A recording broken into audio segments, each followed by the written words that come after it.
Hi everyone! Welcome back to my channel, Victory with Luisa. So today, we'll be diving into a Bible study about the story of Jesus and Zacchaeus found in Luke 19 verse 1 to 10. So let's explore together how this story can inspire us to seek Jesus, embrace transformation, and extend grace to others. Tara, simulan na natin. So, if you have your Bible with you, let's open it sa Luke 19 verse 1 to 10, and I will be reading Tagalog version sa Lucas 19 verse 1 to 10. Alright, so pumasok si Jesus sa Jericho at naglakad sa kabayanan. May isang tao roong ang pangalan ay Zacchaeus. Isang pinuno ng mga maniningil ng buwis at napakayaman. Sinisikap niyang makita si Jesus upang makilala kung sino ito. Ngunit sa dami ng tao, hindi niya ito makita dahil sa siya'y pandak. Kaya't patakbo siyang nauna sa dadaanan ni Jesus at umakyat sa isang puno ng sikamoro. Pagtapat ni Jesus sa lugar na iyon, tumingala siya kay Zacchaeus. At sinabi, Zacchaeus, bumaba ka agad sapagkat kailangan kong tumuloy ngayon sa iyong bahay. Nagmamadaling bumaba si Zacchaeus at tuwang-tuwang tinanggap si Jesus sa kanyang bahay. Lahat ng nakakita nito ay nagbulong-bulungan. Nakikituloy siya sa isang makasalanan, sabi nila. Tumayo si Zacchaeus at sinabi niya kay Jesus, Panginoon, ipamimigay ko po sa mga mahihirap ang kalahati ng aking mga kayamanan. At kung ako'y may nadayang sino man, isasauli ko ito sa kanya ng makaapat na beses. At sinabi sa kanya ni Jesus, ang kaligtasan ay dumating ngayon sa sambahayang ito, sapagkat anak din ni Abraham ang taong ito. Ang anak ng tao ay naparito upang hanapin at iligtas ang naligaw. Praise God sa word. Ayan, no?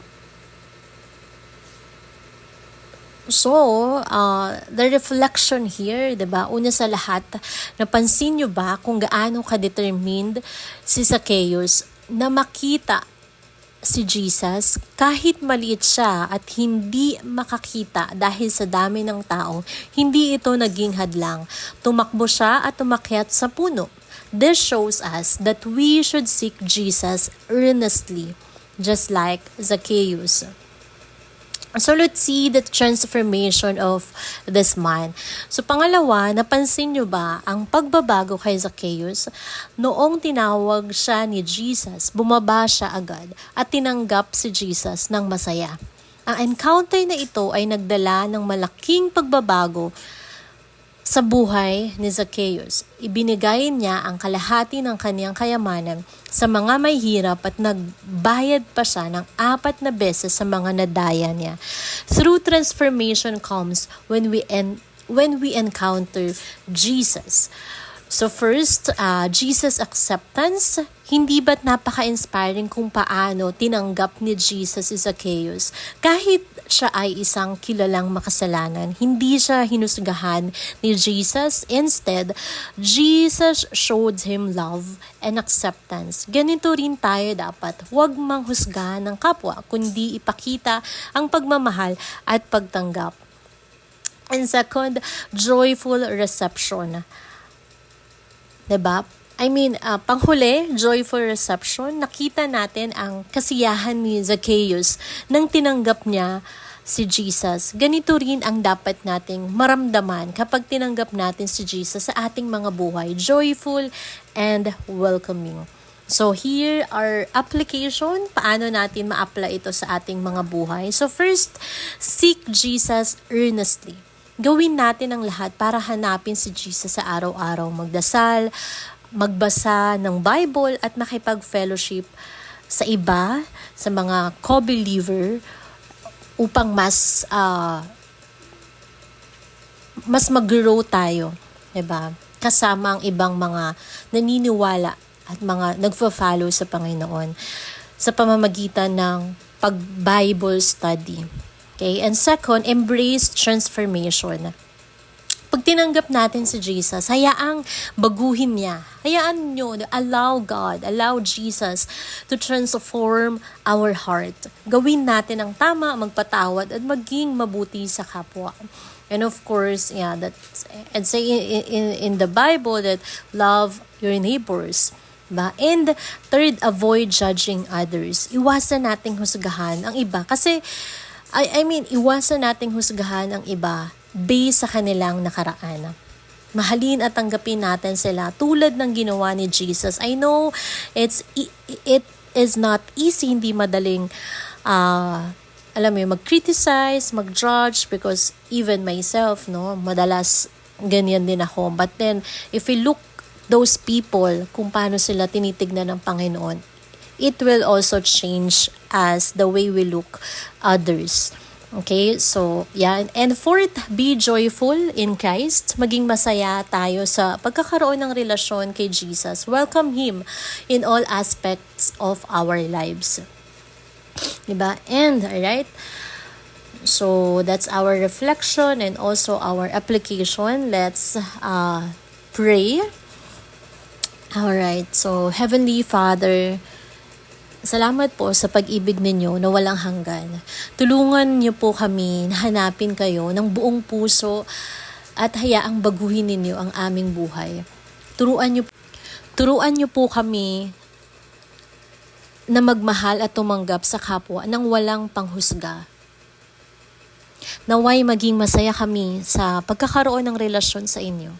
Sa pangalan ni Jesus. Amen. Alright, and here's your questions for reflection.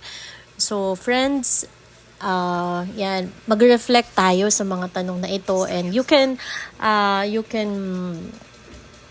write it down to your journal, and later, maybe you can read again the word, and mag-reflect po tayo, no? So, first, paano natin mas maitutuon ang ating sarili sa paghahanap kay Jesus sa araw-araw? Right? So, again, ang tanong ay paano natin mas maitutuon ang ating sarili sa paghahanap kay Jesus sa araw-araw? Second, ano ang mga paraan para ipakita ang tunay na pagbabago sa ating mga gawa? Third, meron bang mga pagkakataon na tayo ng husga? Paano tayo mas magiging maunawain at mapagmahal sa iba? And fourth, ano ang mga hakbang na pwede nating gawin para magkaroon ng masayang relasyon kay Kristo? And of course, I'll just give a memory verse para sa ating memory verse. Luke 19 verse 10. This NIV, from NIV version.